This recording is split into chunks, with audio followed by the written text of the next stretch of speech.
The first time I met Nolan's mother, she tried to poison me. That sentence alone should tell you the kind of storm I walked into the day we decided to visit. It was supposed to be a simple introduction. Me, Nolan, our newborn daughter Juno, and the in-laws. But with Nolan's vague warnings about his mother's manipulative streak, I came prepared. We're so delighted to finally meet you, Alara. And little Juno, she's just precious, Corinne, Nolan's mother, cooed as we entered their lavish living room. Her smile was warm, but her eyes didn't quite match the sentiment. Thank you, Corinne. We've been looking forward to this visit, I replied, balancing Juno on my hip. Nolan had that tight smile he reserved for uncomfortable situations, his hand finding mine and squeezing it gently. Let me get you some of our special herbal tea, Alara. It's a family recipe, very rejuvenating, Corinne offered, disappearing into the kitchen before I could politely decline. Nolan leaned in, whispering, Remember what I said about Mom, just be careful. I nodded, recalling our conversations about his mother's past behavior. The warnings were vague, but enough to put me on edge. When Corinne returned, handing me a steaming cup, her smile was a little too eager.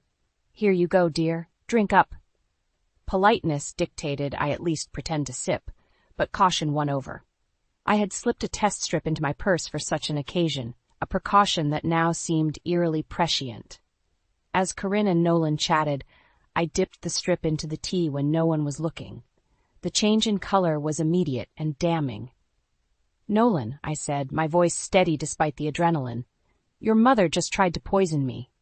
The room fell silent, the words hanging in the air like a guillotine's blade. Nolan's face went from confusion to horror as he turned to Corinne. Mom, what is this? Alara, are you sure? I'm certain, I said, showing him the test strip. Corinne's facade crumbled, replaced by a cold fury I hadn't seen before. How dare you accuse me of such a thing in my own home? Corinne's voice was sharp, her veneer of warmth gone. Nolan stood, positioning himself protectively in front of me and Juno. Mom, explain, now. I don't have to explain myself to anyone. Corinne snapped, her demeanor that of someone cornered. You bring this girl into my home, and she accuses me of poisoning her? Nolan, we should leave, I said quietly, feeling Juno stir in my arms. Not without an explanation, Nolan insisted, though his voice betrayed his understanding that we were unlikely to get one. The confrontation escalated, Corinne vehemently denying any wrongdoing, while simultaneously revealing her disdain for me. It was clear this was more than a mere misunderstanding. It was a declaration of war. As we left, Nolan's silence was heavy with unspoken apologies and the weight of a reality he had hoped to avoid. We had walked into a trap, laid with a smile and a cup of tea. And as the door closed behind us, I knew this was just the beginning. The battle lines were drawn, not over a mere disagreement, but over the safety and well-being of our family. I'm sorry, Alara. I should have listened to my own warnings more closely, Nolan finally said as we drove away, the distance from Corinne's house growing with each passing mile. It's not your fault, Nolan. We knew she might be difficult, but we couldn't have anticipated this, I reassured him, though my mind raced with plans and contingencies. This wasn't just about surviving Corinne's manipulations. It was about protecting our daughter from the toxicity that lurked behind polite smiles and poisoned welcomes. And as the road stretched out before us, I knew one thing for certain. We were in this together, come what may. After the poisoned tea incident, the ride back home was a quiet storm. Juno, oblivious to the tension, cooed softly in her seat, a stark contrast to the turmoil between Nolan and me. As soon as we were home, Nolan went straight to the phone. I watched, holding Juno close, as he dialed his sister, Leah, someone he hadn't spoken to in years. Leah, it's Nolan. We need to talk about Mom, he began, his voice betraying a mix of anger and desperation. The conversation was long and fraught with pauses filled with years of unsaid grievances. I could only catch Nolan's side, but it was enough to paint a picture of disbelief and realization. He hung up, looking drained but determined. Leah had her suspicions. She stopped drinking anything at Mom's years ago. Never thought. His voice trailed off, the weight of his family's dysfunction settling in. We need to expose her, Nolan. For Juno's sake, we can't let her get away with this, I said, the urgency of our situation pressing down on me. Nolan nodded, a silent agreement to a path neither of us ever anticipated we'd take. The next few days were a whirlwind of activity. Nolan reached out to other family members, while I took to the internet, digging into forums and social media groups for anyone who might have had similar experiences with Corinne. The stories we found were chilling. Corinne had a history of manipulating situations to her advantage, often at the expense of others' well-being. There were tales of sabotaged relationships, career opportunities destroyed, and even hints at darker deeds. Each story added another piece to the puzzle of Corinne's true nature. One evening, as we sat at the kitchen table surrounded by notes and laptop screens, Nolan's Aunt Diane called. She had been estranged from the family for years, a fallout from her own confrontation with Corinne. "I heard what happened, Nolan. I'm sorry I didn't warn you sooner." Diane's voice was heavy with regret. "It's not your fault, Aunt Diane. We're just trying to figure out what to do next," Nolan replied, his tone weary. "I might have something that can help. After my falling out with Corinne, I started keeping records of her, let's call them discrepancies. Dates, incidents, anything that seemed off. I thought it might be useful one day," Diane explained, her voice gaining strength. "Could we see them?" I asked, my interest piqued. "Of course. I'll send everything I have. It's time someone put an end to her reign," Diane said, the determination in her voice clear. The package arrived 2 days later, a thick envelope filled with notes, emails, and photographs. Diane's meticulous records provided a timeline of Corinne's manipulations, a damning collection of evidence that painted a horrifying picture of the woman who had tried to harm me. Nolan and I pored over the documents, realizing the scale of Corinne's deceit was far beyond what we had imagined. It wasn't just about us or Juno, it was about every person Corinne had ever wronged. "We need to go public with this," Nolan said, conviction in his voice. "We have to show everyone who she really is." I nodded in agreement. "And we'll need to be careful. She won't go down without a fight." The decision was made. With Diane's evidence and the stories we had gathered, we began to craft our strategy. Our aim was clear: to expose Corinne's manipulations and protect others from her toxic influence. The battle lines were drawn not just for our family's safety, but for the community's as well. Corinne had played her game for far too long, and it was time to end it. For Juno, for ourselves, and for every silent victim of Corinne's cruelty, the fight was just beginning. The days following our decision to expose Corinne were filled with clandestine meetings and whispered phone calls. Nolan and I had become detectives in our own right, piecing together the mosaic of Corinne's manipulations. But it wasn't just about gathering evidence anymore. It was about building alliances. One evening, Nolan received a call from his cousin Marcus, who had been on the fringes of the family drama for years. "I heard about what you're doing," Marcus said, his voice tinged with a mix of caution and intrigue, "and I want in." "Why now?" Nolan asked, skepticism clear in his tone. "Because I'm tired of watching from the sidelines. Aunt Corinne has done enough damage. It's time to stop her," Marcus replied, his resolve evident even through the phone. Marcus's involvement opened the floodgates. One by one, family members and old acquaintances began to reach out, each with their own story of how Corinne had wronged them. It was as if Nolan and I had lit a beacon, calling all those who had been harmed to come forward. Among them was a woman named Clara, who had been Corinne's assistant for years before a sudden and unexplained dismissal. "I saw things," Clara confessed when we met in a quiet cafe, her eyes darting around as if Corinne might appear at any moment. Documents, emails, things that weren't right. I kept copies of everything, thinking it might come in handy someday. Clara's files were a treasure trove of information, detailing financial irregularities and covert manipulations that went beyond personal vendettas into the realm of the criminal. It was the kind of evidence that could not only discredit Corinne, but potentially lead to legal action against her. As the network of allies grew, so did our confidence. But it wasn't just about bringing Corinne down anymore. It was about healing the wounds she had inflicted.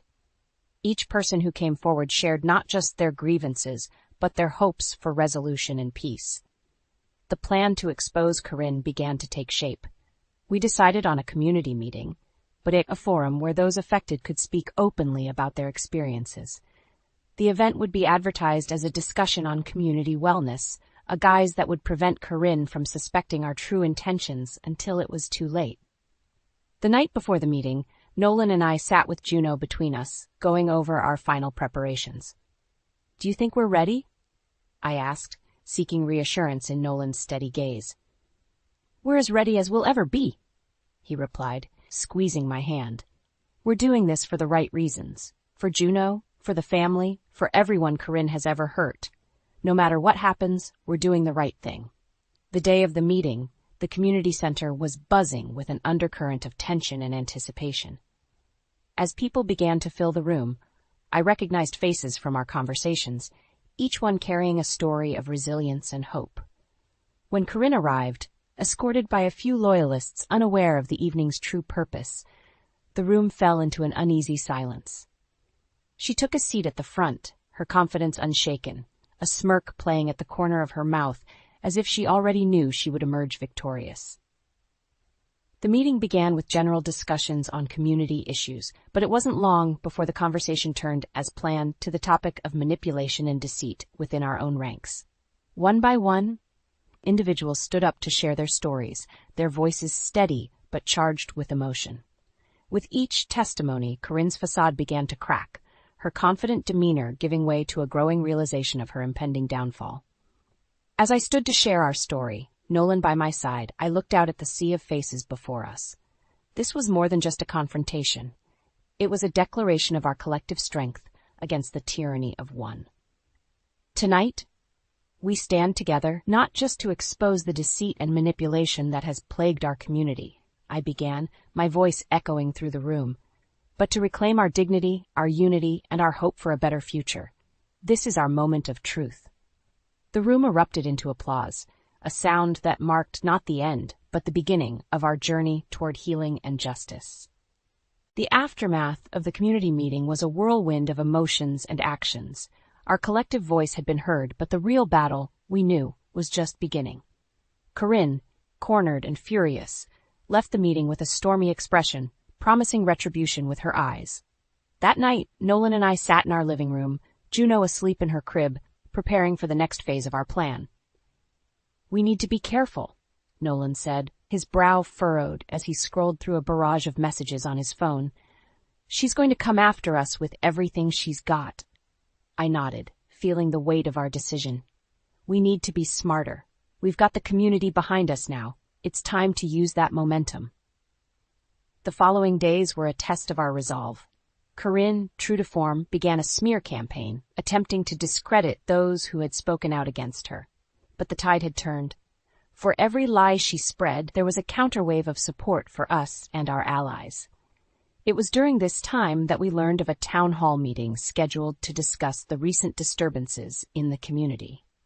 Corinne, despite the growing opposition, had managed to position herself as a mediator, seeking to heal the community she had so adeptly divided. "We can't let her control the narrative," I told Nolan. "This town hall is our chance to expose her publicly, with undeniable evidence." Nolan agreed, and we began gathering all the documentation, testimonies, and evidence we had accumulated. Marcus and Clara, among others, worked tirelessly with us, compiling a dossier that painted a comprehensive picture of Corinne's manipulations. The night before the town hall, our living room was a command center of activity. Maps of the community center were laid out, positions assigned, and every detail of our presentation rehearsed. Our plan was to confront Corinne with the evidence, demanding accountability in front of the entire community. "Are we ready for this?" Marcus asked, looking around the room at each of us. "We have to be," Nolan replied, his voice steady. "For everyone she's hurt, for our family, we have to see this through." The day of the town hall arrived with a palpable tension in the air. The community center was packed, a testament to the gravity of the situation. Corinne was already there, surrounded by a dwindling number of supporters, her confidence seemingly unshaken. As the meeting began, Corinne took the stage, her voice oozing faux concern for the community's unity and healing. But her speech was cut short when Nolan stood up, the dossier in his hands. "Enough, Corinne," he said, his voice echoing in the packed room. "It's time for the truth." The room fell silent as Nolan and I approached the stage, the evidence folder in hand. Corinne's face went pale, her mask of concern slipping as she realized what was about to happen. One by one, we presented the evidence, financial records, emails, testimonies from those she had wronged. With each piece of evidence, Corinne's facade crumbled, her attempts to interject and deny growing weaker. The community's response was immediate and supportive.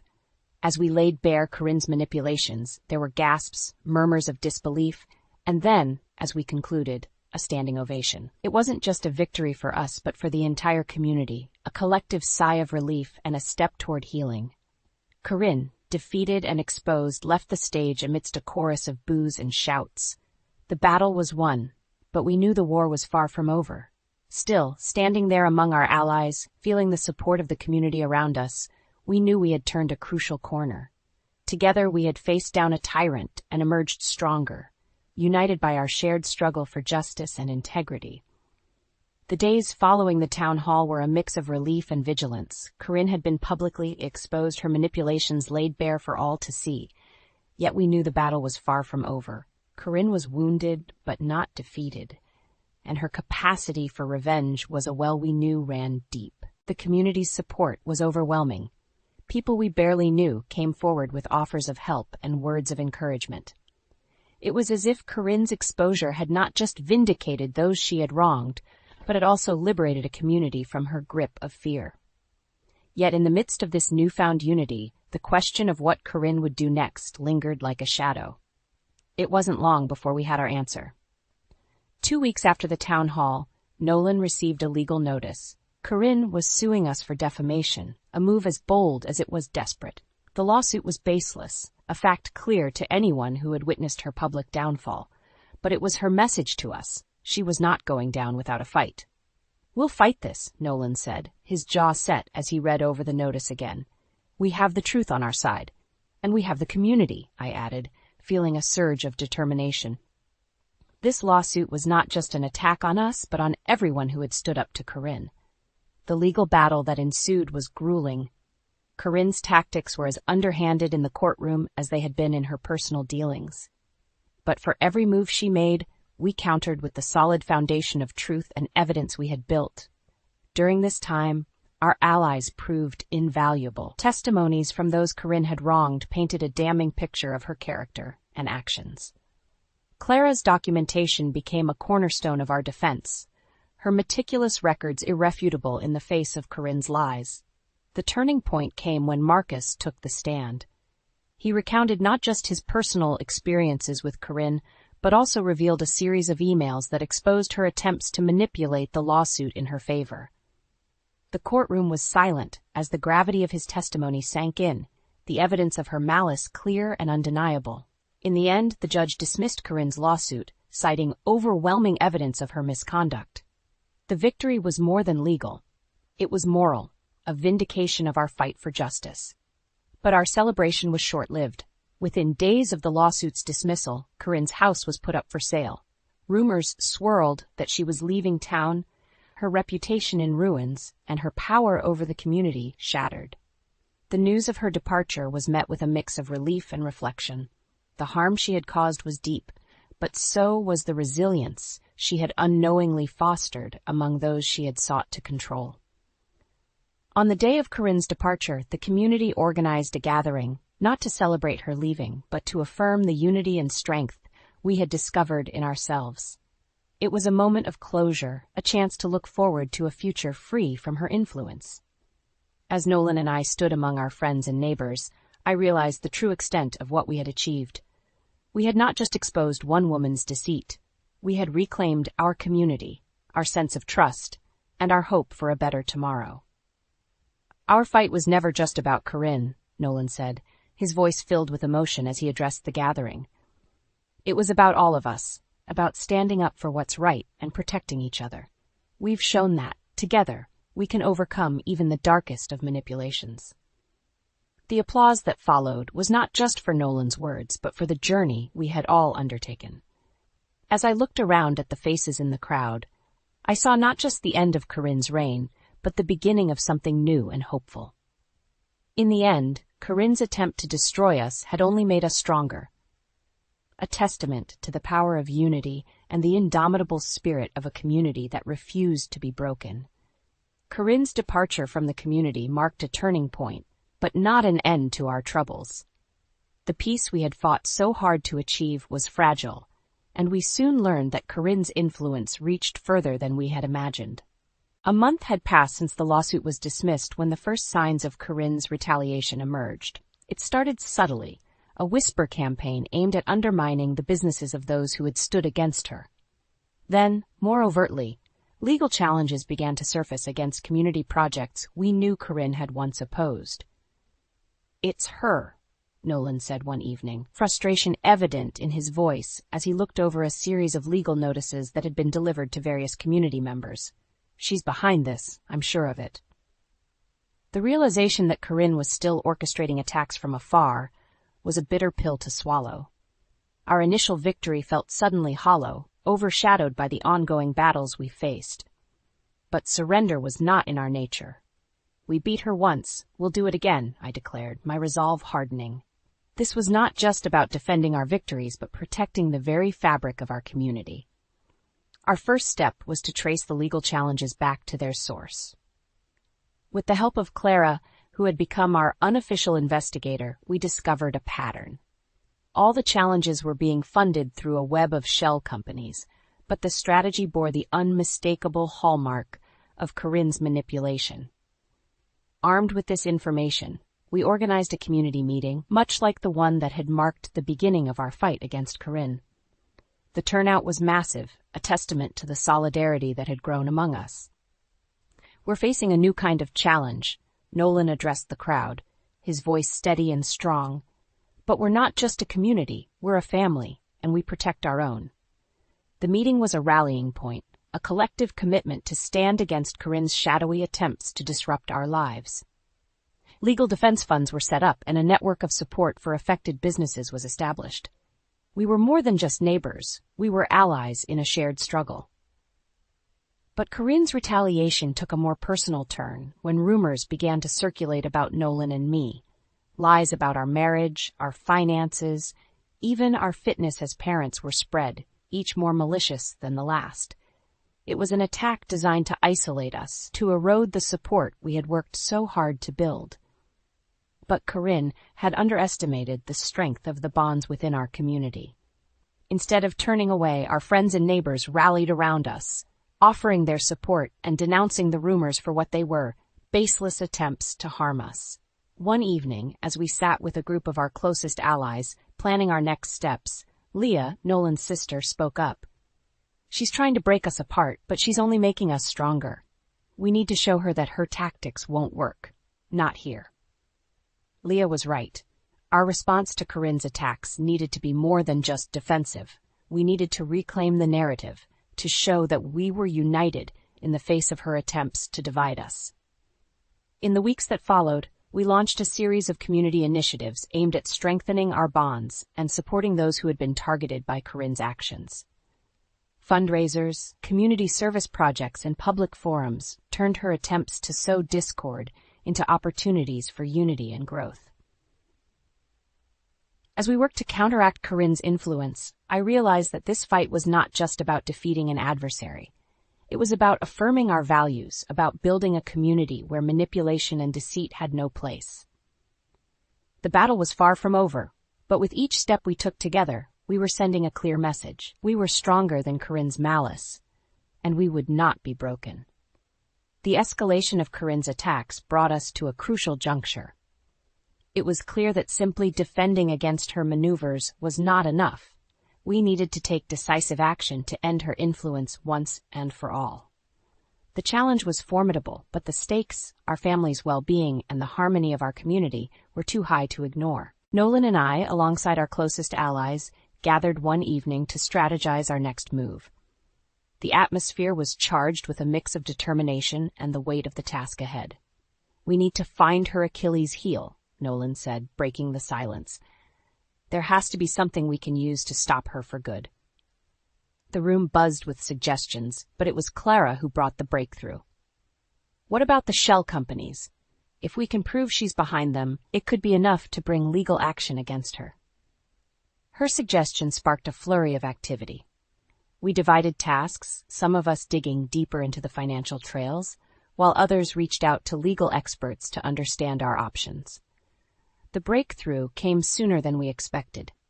A mistake in the paperwork of one of the shell companies provided the link we needed to tie Corinne directly to the legal challenges being mounted against the community. With this evidence in hand, we approached the authorities. The process was painstaking, requiring every ounce of patience and resilience we had. But as the investigation unfolded, it became clear that we were on the verge of a significant victory. Then, the day we had been working towards arrived. The authorities confirmed that they had enough evidence to charge Corinne with financial misconduct and using her resources to maliciously target individuals and businesses. The news spread through the community like wildfire. For many, it was a moment of profound relief and vindication. For Nolan and me, it was a confirmation that our fight, though fraught with challenges, had been worth it. But our moment of triumph was tempered by the knowledge that the battle had taken its toll. We had seen firsthand the depths of Corinne's malice and the lengths she would go to maintain her control. It was a sobering reminder of the damage that one person's vendetta could inflict on so many lives. In the days that followed, as the legal proceedings against Corinne began to unfold, the community came together in a show of solidarity that was unlike anything we had experienced before. It was as if Corinne's downfall had not just removed a malignant force from our lives, but had also served as a catalyst for a newfound sense of unity and purpose. "We did it," Nolan said to me one evening as we sat on our porch watching the sunset. "It's finally over." I nodded, feeling a mix of exhaustion and elation. "We did," I agreed. "But we didn't do it alone. It was all of us, together." The battle against Corinne had tested us in ways we could never have anticipated. It had brought to light the darkest aspects of human nature, but had also illuminated the strength that could be found in community and collective action. As we looked towards the future, it was clear that our community would never be the same. We had been through the fire, but instead of being consumed by it, we had emerged stronger, more connected, and more committed to protecting the values that had united us in the face of adversity. Corinne's legacy, we decided, would not be one of fear and division, but a reminder of the power of resilience, the importance of standing up for what is right, and the unbreakable bond of a community that refuses to be broken. To be broken. To be broken. To be broken.